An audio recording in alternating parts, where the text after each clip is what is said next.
Hello. हम गए थे जुलाई 2025 में, जब ग्रेट माइग्रेशन शुरू होता है अपने मसाई मारा टूर के लिए कीनिया। मोम्बासा और नैरोबी कवर करते हम पहुँचे। अपने गाइड के साथ हमें ले गया और लगभग 5 घंटे का ट्रिप था हमारे नैरोबी स्टे से मसाई मारा की तरफ। रास्ते में हमें रोका नगोरोंगो क्रेटर, जो आप देख सकते हैं तंजानिया और इसके बॉर्डर पर है।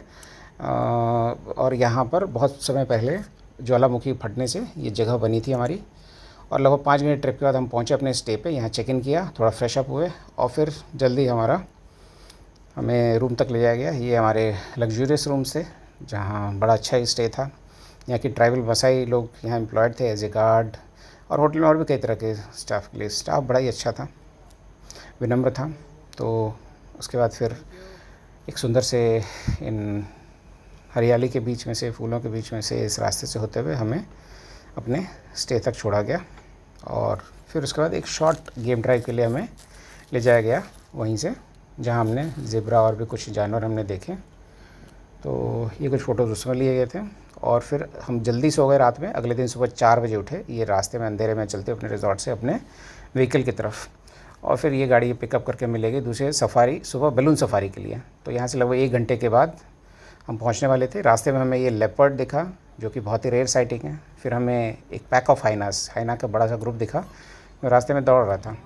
तो ये रास्ते में 2-3 चीज़ें दिखी जो कि अच्छा लगा हमें। और फिर इसे देखते हुए हम अंधेरे में पहुँचे हम अपने बैलून सफारी ग्राउंड में, जहाँ बहुत सारे बैलून ऑलरेडी उड़ने के लिए तैयार हो रहे थे। और हम भी वहाँ पहुँचे, तो हमें भी उस हिसाब से गाड़ी पार्क करने के बाद अंधेरे में, देखिए इस तरह से टॉर्च की रोशनी और मोबाइल फ़ोन की रोशनी में हमें ले जाया गया बैलून सफारी ग्राउंड की तरफ। और वहाँ तक इस तरह देखिए हम लोग चलते हुए हैं और फॉलो करते रहे। इस तरह से कई सारे ग्रुप थे वहाँ पे। तो ये हमारा पायलट है, जो हमें कई सारे इंस्ट्रक्शन दे रहा था, क्या करना है, कैसे करना है। तो ये सारे बताते हम उसके पीछे पीछे चल पड़े, और इस तरह से जंगल में आवाज़ करते हुए, इस ग्रासलैंड के उससे होते हुए उस पीछे पीछे चल दिया। और देखिए ये अब हमें हमारा पायलट या फिर फ्लाइट पायलट हमें क्या इंस्ट्रक्शन दे रहा है। If you look this side, you can see our balloon for the morning. My crew members are on that side ready to help.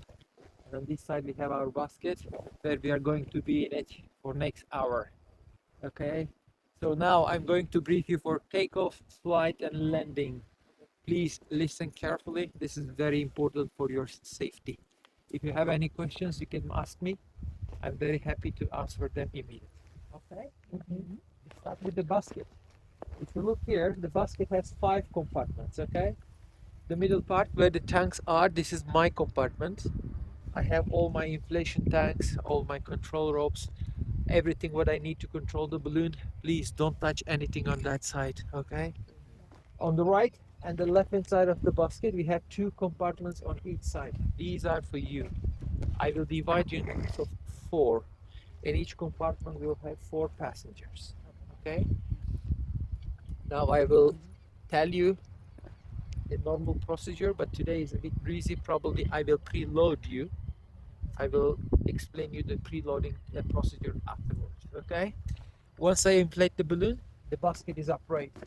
And if you look here on this side, we have step holes for each compartment and to get into the basket. Once you are inside, if you look here, inside of the compartment at the bottom, we have a cushion to sit on. Okay, you'll sit on immediately, and then when you sit on, you find these rope handles right on the front of you. Your position inside of the basket is like this. You're sitting, your foot together, your knees together. You're holding the handles with your both hands and pushing backwards, not only with your body, but your head must be pushing backwards like this. I will explain you why in a minute. Okay, so for this, please put all your cameras or binoculars, ये everything on. हमारा position है लेटते हुए, start से होने से पहले, जब तक सीधे नहीं जाते हैं बास्केट्स हमारे। और ये बास्केट में इस बलून सफारी को करते हुए हम लोग, ऊपर से बड़ा सुंदर नज़ारा दिख रहा था नीचे का, पूरे मसाई मारा का। और फिर ये कुछ शॉट्स हमने लिए थे, वीडियोस। दूर में देख रहे हैं आप, कई सारे बलून हमें दिख रहे थे इसी तरह के उड़ते हुए। सुबह सुबह का समय था, सनराइज़ का टाइम, जिसमें एयर डिस्टर्बेंस कम होता है। तो यूजुअली उस टाइम ये सारे बैलून सफारीज़ होते हैं जब हवा कम होता है। और ऊपर से हमें ये ग्रेट माइग्रेशन भी दिख रहा था। ऊपर से देखने में बड़ा ही सुंदर लग रहा था, हज़ारों की संख्या में जानवर इस तरह से इधर से उधर दौड़े थे। आमतौर पे ये तंजानिया से कीनिया की तरफ आते हैं, इस जुलाई मिड से शुरू होता है, जब यहाँ पे वहाँ पे खाने की कमी और पानी की कमी होती है, तो ज़्यादा हरे ग्रासलैंड के लिए और पानी के लिए ये जो कीनिया की तरफ ये आते हैं। तो ये देख सकते हैं आप, इसको हमने शूट किया और ये देखने में बड़ा ही अच्छा लग रहा था ऊपर से। तो ये ग्रेट माइग्रेशन हर साल लगभग जुलाई से लेकर अक्टूबर के बीच में होता है। तो अपना प्लान जब भी आप करते हैं यहाँ आने के लिए, तो आइडियली ये टाइम बेस्ट होता है ग्रेट माइग्रेशन को देखने के लिए।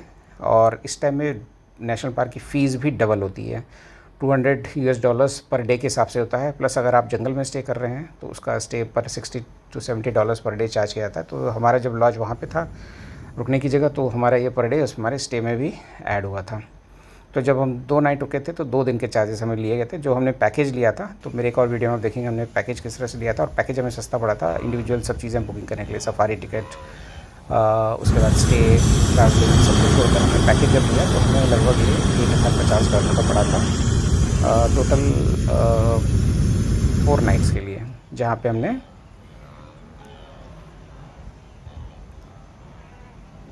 3 नाइट्स के लिए, जहाँ पे हमने 2 नाइट मसाई मारा में और 1 नाइट जो है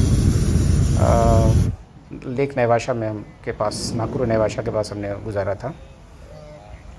तो ये ग्रेट माइग्रेशन देखने के लिए इसमें ज़रूर आपको आना चाहिए। यहाँ लाखों की संख्या में जानवर इस तरह से क्रॉस करते हैं पानी और हरे घास के लिए।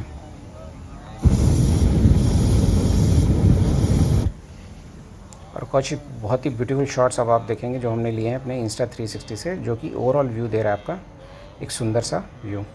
ये आप इसमें यहाँ पर देख सकते हैं Insta360 के लिए हुए कुछ शॉर्ट वीडियोस और फोटोज़। इस आग के लपटों को तेज़ या कम करके हाइट ऊपर नीचे बैलून का किया जा सकता था। तो ये अर्थ अपीयरेंस जो कि Insta360 में आता है, इसको भी आप हमने डाउनलोड किया था, बड़ा ही सुंदर लग रहा था देखने में। और ये लगभग फ़्लाइट आपको 1 से सवा घंटे की होती है। कॉस्ट इसका 450 से लेकर $480 के बीच लिया जाता है।